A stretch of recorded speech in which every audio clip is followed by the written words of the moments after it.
سب سے بڑا پیغام دین کے معاملے میں، اللہ اور اس کے رسول صلی اللہ علیہ وسلم کے معاملے میں عشق سے کام لینا چاہیے۔ کربلا کی وادی ہے یہ عشق اور محبت کا نام اور سر اتنا اونچا کر دیتی ہے کہ اونچائیاں بھی جہاں شرما جاتی ہیں۔ پختہ ہوتی ہے اگر مصلحت اندیش و عقل اگر مصلحت اندیش ہوتی ہے نا، بھئی خطرہ ہے، آگے نہیں جانا، یہ مصلحت ہے، اپنی جان بچاؤ، کیا پڑا ہے وہاں پر، یہ مصلحت ہے۔ کوئی خطرہ نظر آئے، بھلے ہمیں پتہ ہی کیوں نہ ہو کہ دوسرا بندہ حق پر ہے اور وہ مار کھا رہا ہے، ہمارا کردار کیا ہے؟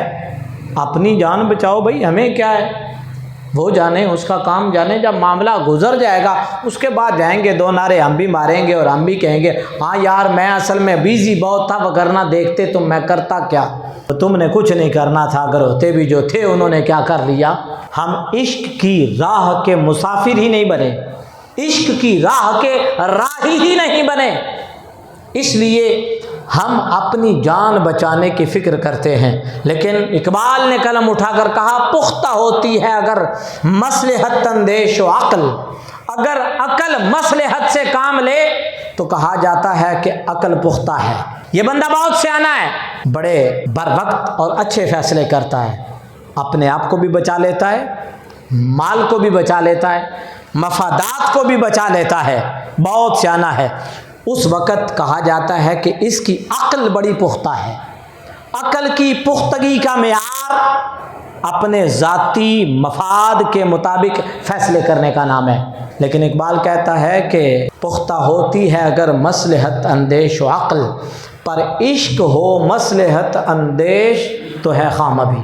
اگر آپ عشق کی وادی میں قدم رکھ چکے ہیں اور اس وقت آپ اپنے مفاد کے فیصلے کرتے ہیں تو پھر سمجھ لیں آپ عشق میں کچے ہیں، ابھی آپ کا عشق خام ہے۔